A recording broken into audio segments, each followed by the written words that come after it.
Hai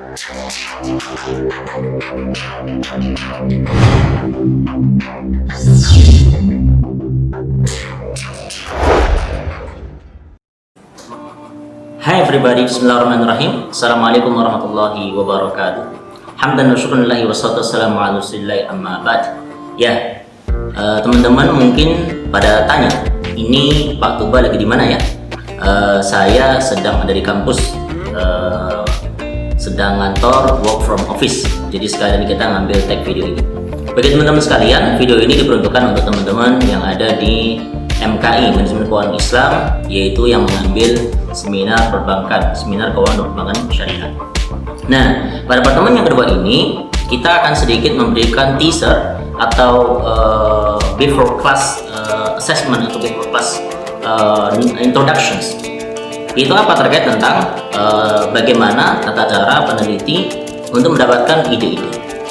Nah, bagi rekan-rekan sekalian, bahwasanya kita ketahui dan outcome dari mata kuliah ini adalah mahasiswa mampu memberikan atau mampu membuat proposal riset yang terdiri tentunya dengan bab 1, bab 2, dan 3. Nah, sebelum tahapan tersebut, sebelum kita mengulik satu persatu mendetailkan pertemuan pertama dengan background of study-nya, terus nanti apa yang harus kita letakkan macam-macamnya di situ, dan limitations dan sebagainya, bab 2 dan bab 3, maka ada satu step yang harus kita laksanakan. Namanya apa? Yaitu mencari ide penelitian. Nah, rekan-rekan sekalian, perlu diketahui bahwasanya riset ini banyak sekali orang-orang bisa mendapatkan idenya.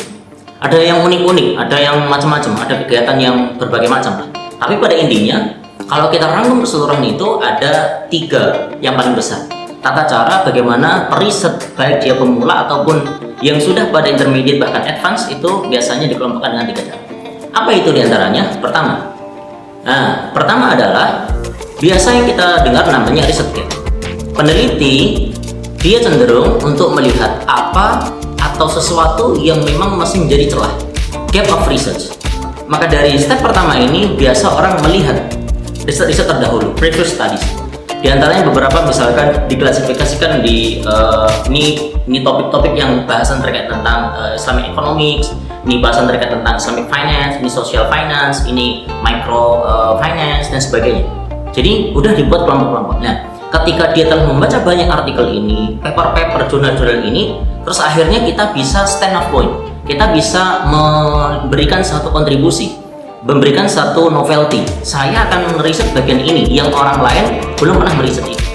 Jadi ketika misalnya ada periset A, B, C, dan D misalkan telah meneliti terkait tentang perbankan syariah di aspek profitabilitas misalkan.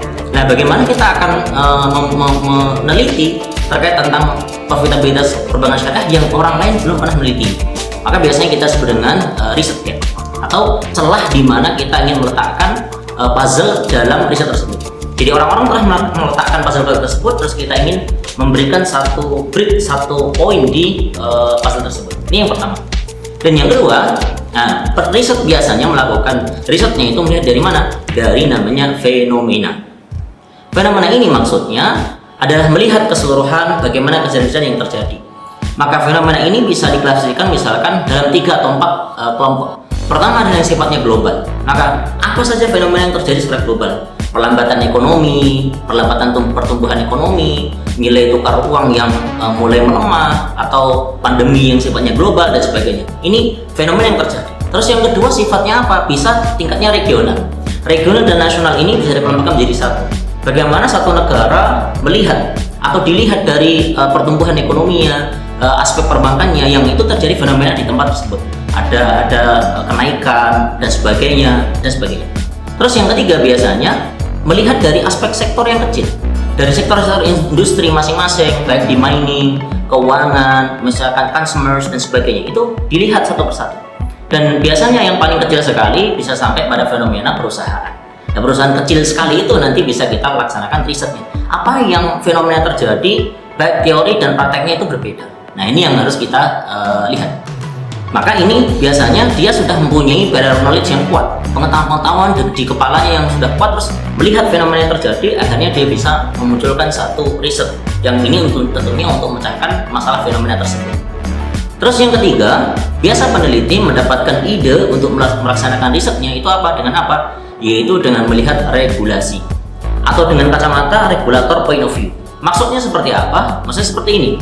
Ketika dalam satu negara biasanya ada lembaga keuangan, lembaga perekonomiannya yang mengatur akan aspek-aspek perekonomian atau yang lainnya, itu biasanya memunculkan namanya roadmap.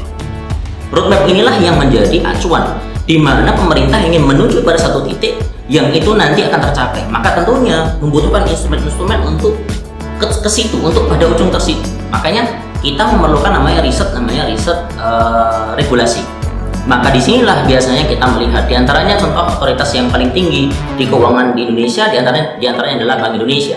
Maka kita lihat roadmap apa saja yang dikeluarkan oleh Bank Indonesia. Biasanya 4 tahunan, 5 tahunan untuk perbankan syariah, untuk keuangan syariah, ekonomi syariah, itu kita bisa lihat. Nah, terus yang kedua, misalkan OJK. OJK ini banyak departemennya. Ada departemen perbankan syariah, ada pasar modal syariah, ada IKNB dan sebagainya. Itu nanti bisa kita lihat roadmap apa saja yang sudah dikeluarkan dan nanti kita lihat poin-poinnya yang nanti bisa kita riset. Terus misalkan Kementerian Keuangan terkait tentang sukuk, misalkan terkait tentang pembiayaan syariah dan sebagainya, itu bisa kita lihat. Dan hari ini kita tahu di antara beberapa lembaga tersebut yang dibentuk pemerintah adalah namanya KNKS atau KNEX pada saat ini. Nah, mengeluarkan namanya arsitektur keuangan syariah secara umum dan akhirnya nanti kita bisa lihat poin-poin mana yang bisa kita riset. Nah, disinilah teman-teman bisa mendapatkan ide-ide. Maka dari 3 aspek ini nanti kita lihat mana kira-kira teman-teman patience punya kecondongan untuk meriset di aspek tersebut. Nah, jadi kurang lebih seperti itu. Untuk satu persatunya kita akan detailkan di kelas. Maka teman-teman, insya Allah kita akan diskusi dengan detail contoh-contoh bagaimana tata cara kita untuk mendapatkan ide-ide tersebut dengan sangat detail nanti kita jelaskan di kelas. Baik, saya kira cukup seperti itu. Terima kasih. Stay healthy everybody, stay tune. Assalamualaikum warahmatullahi wabarakatuh.